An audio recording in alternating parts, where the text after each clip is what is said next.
सज्जनों, जो चीज हमें जितनी आसानी से मिल जाती है उसका मूल्यांकन करना हमारे लिए उतना ही आसान हो जाता है। अर्थात बिना मेहनत के मिलने वाला फल सदैव सस्ता ही लगता है। इस बात को समझते हैं इस आज के ज्ञानवर्धक प्रसंग से। सज्जनों, एक कबूतर ने बताया कि संसार में 4 लोग हमेशा सिर पीट पीट कर ही पछताते हैं, किंतु समय गुजर जाने पर पछताने से क्या फायदा। कहा भी जाता है कि अब पछताए होत का जब चिड़िया चुन गई खेत। आज के इस प्रसंग को ध्यान से समझ लो तो गरीबी और परेशानी कभी नहीं रहेगी। सज्जनों, आज की कहानी बहुत ही शिक्षाप्रद और ज्ञानवर्धक है। हमें इसे बड़े ही ध्यान से सुनना चाहिए और अपने जीवन में धारण करना चाहिए। तो आप सभी से निवेदन है कि बने रहिए हमारी इस कहानी के अंत तक। तो चलिए आज की यह कहानी प्रारंभ करते हैं। किसी जंगल में बहुत पुराना एक विशाल बरगद का वृक्ष था और इसी बरगद के वृक्ष पर एक दैवीय कबूतर रहता था। इस दैवीय कबूतर के दर्शन मात्र से ही कई लोगों के छोटे मोटे रोग कष्ट दूर हो जाते थे, लेकिन किसी को इस बात की भनक नहीं थी कि यह कबूतर के दर्शन मात्र से ही लोगों के दुख दर्द ठीक होते हैं। आसपास के लोग तो इस बरगद के वृक्ष को ही दैवीय समझते थे, इसलिए उस बरगद के वृक्ष की पूजा करने के लिए श्रद्धा भाव के साथ लोग जंगल में ही बरगद के वृक्ष की पूजा करने लगे।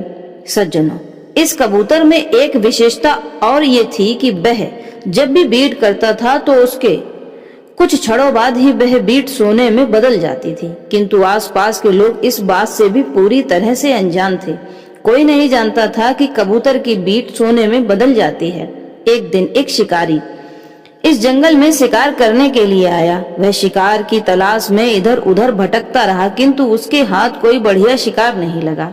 शिकार की खोज में उसने बहुत दौड़ धूप की, इस कारण वह थक गया और थक हार कर इसी बरगद के वृक्ष के नीचे आराम करने लगा। तेज धूप और गर्मी से बेहाल वह इस बरगद के पेड़ के नीचे लेट गया। तभी उसकी नजर उस कबूतर पर पड़ी जो उस बरगद के वृक्ष पर बैठा था। तभी अचानक से कबूतर ने शिकारी के ऊपर बीट कर दी। यह देखकर शिकारी को बड़ा गुस्सा आया। वह सोचने लगा कि इस कबूतर ने मेरे ऊपर बीट की है, आज मैं इसे मारकर अपने साथ ले जाऊंगा। लेकिन तभी वह देखता है कि कुछ क्षणों बाद वह बीट सोने में तब्दील हो जाती है। बीट को देखकर शिकारी की आंखें चमक उठी। वह बड़ा हैरान था, उसने ऐसा चमत्कार पहली बार देखा था।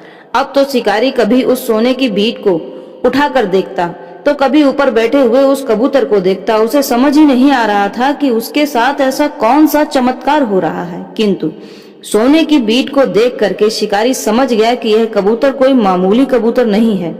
यह कबूतर उसे हमेशा के लिए माला माल कर सकता है। यही सब सोचकर शिकारी की आंखों की चमक और बढ़ गई।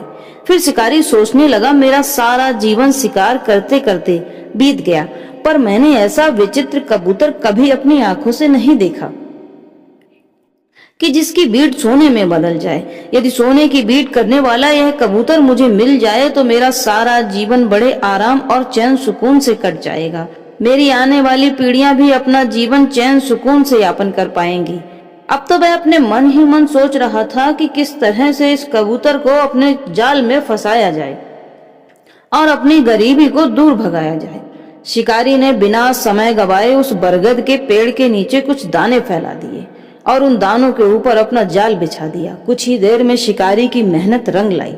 योजना अनुसार वह कबूतर उसके जाल में आकर के फंस गया। यह देखकर शिकारी की खुशी का ठिकाना ना रहा। अब तो शिकारी उस कबूतर को पिंजरे में डालकर अपने घर ले आया। घर आकर शिकारी सोचने लगा, अगर राजा को यह बात पता चल गई कि मेरे पास सोने की बीट करने वाला कबूतर है तो वह मुझे जिंदा नहीं छोड़ेगा। राजा कहेगा कि यह कबूतर मैंने उसके पास क्यों नहीं पहुंचाया। इस अपराध के लिए वह मुझे देशद्रोही घोषित कर देगा और फिर मुझे मृत्यु दंड दे देगा। सज्जनों, इसी चिंता में शिकारी को सारी रात नींद नहीं आई। कहीं वह राजा के क्रोध और उसके दंड का भागी न बन जाए। इस डर के कारण अगले ही दिन शिकारी ने वह कबूतर राजा को भेंट कर दिया और उन्हें उस कबूतर की विशेषता के बारे में भी बतलाया कि यह कबूतर सोने की बीट करता है। यह सुनकर राजा भी बड़ा प्रसन्न हुआ। उसने भी अपने जीवन में पहली बार ऐसा सुना था और किसी ऐसे कबूतर को देखा था जिसकी बीट सोने की होती थी। कबूतर मिलने के कारण राजा की खुशी का ठिकाना न रहा।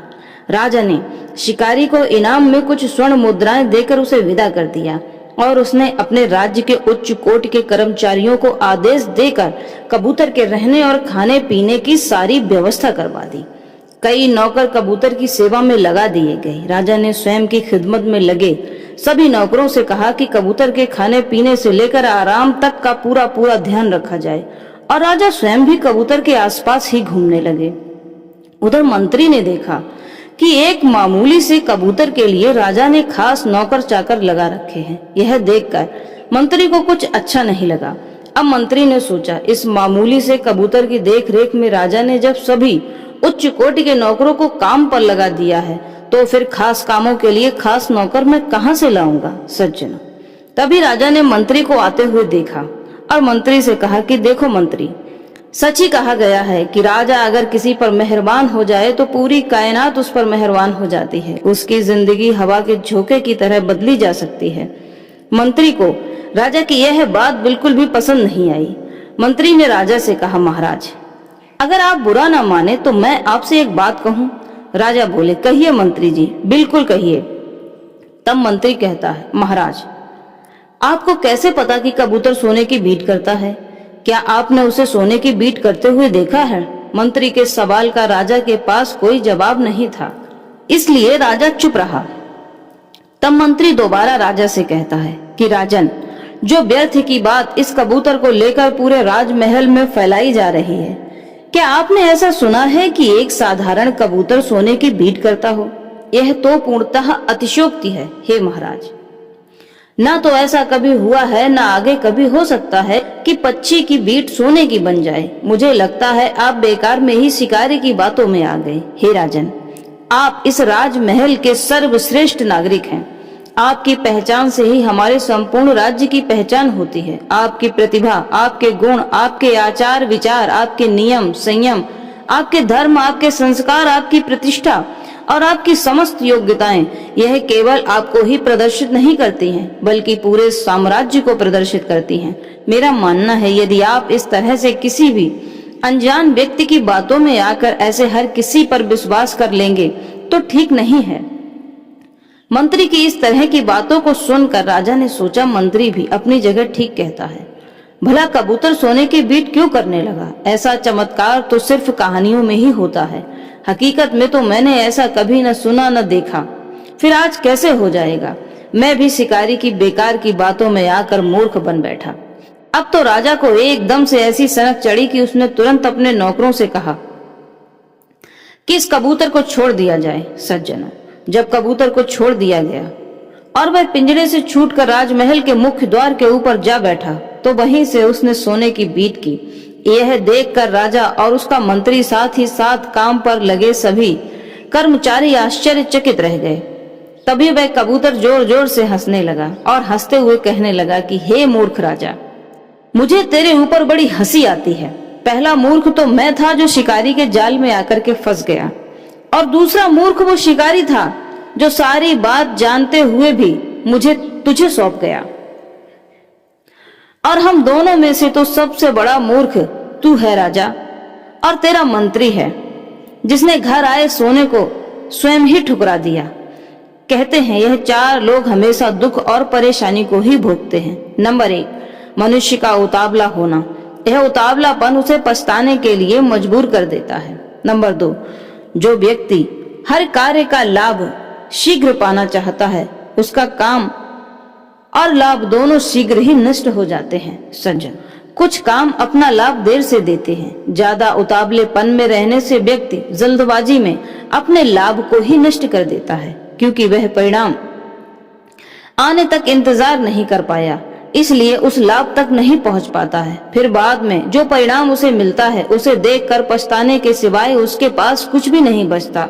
मनुष्य की दंडता और उतावलापन संपत्ति को इस तरह से नष्ट कर देता है जैसे रूप को बुढ़ापा। नंबर 3, जो पेड़ के कच्चे फलों को तोड़ता है, वह फलों से रस को पा नहीं पाता, उल्टा उस फल के बीजों को भी नष्ट कर देता है।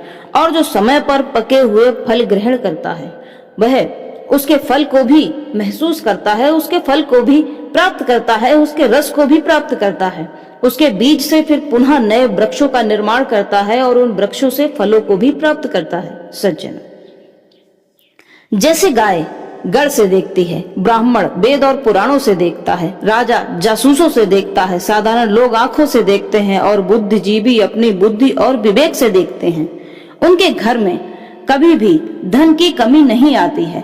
धन के विषय में कहा गया है कि लक्ष्मी की हमेशा शुभ कार्यों में ही उत्पत्ति होती है। वह प्रतिभा से बढ़ती है और चतुरता से आपके यहाँ जन्म लेती है और समय से सुरक्षित रहकर आपके घर का, परिवार का निर्वाह भी करती है। नंबर 4 और अंतिम, जैसे हंस सुख सरोवर के आसपास ही मंडराता रह जाता है, सरोवर के अंदर प्रवेश नहीं करते हैं, इसी तरह से चंचल मन वाले अज्ञानी पुरुष इंद्रियों के गुलाम होकर रह जाते हैं। जल्दबाजी में अंधी दौड़ लगाने वाले लोग कभी अपनी मंजिल तक नहीं पहुंचते। सज्जन, इतना कहकर वह कबूतर वहां से उड़ गया।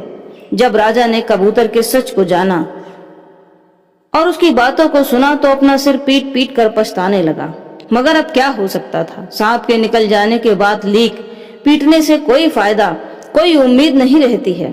सज्जन, उम्मीद करती हूँ कि इस कहानी से आपने बहुत कुछ सीखा होगा। तो चलिए हमें अपनी राय कमेंट में अवश्य प्रस्तुत कीजिए, वीडियो को लाइक कीजिए और चैनल को सब्सक्राइब कीजिए। मिलते हैं फिर इसी तरह की ज्ञानवर्धक एक नई वीडियो में। तब तक के लिए खुश रहिए, खुशियां बांटिए और अपने आसपास रहने वाले सभी सदस्यों, पड़ोसियों का ध्यान रखिए। हम मिलते हैं आपसे अगली वीडियो में एक और चर्चा के साथ। आप सभी का बहुत बहुत धन्यवाद। खुश रहिए, खुशियां बांटिए।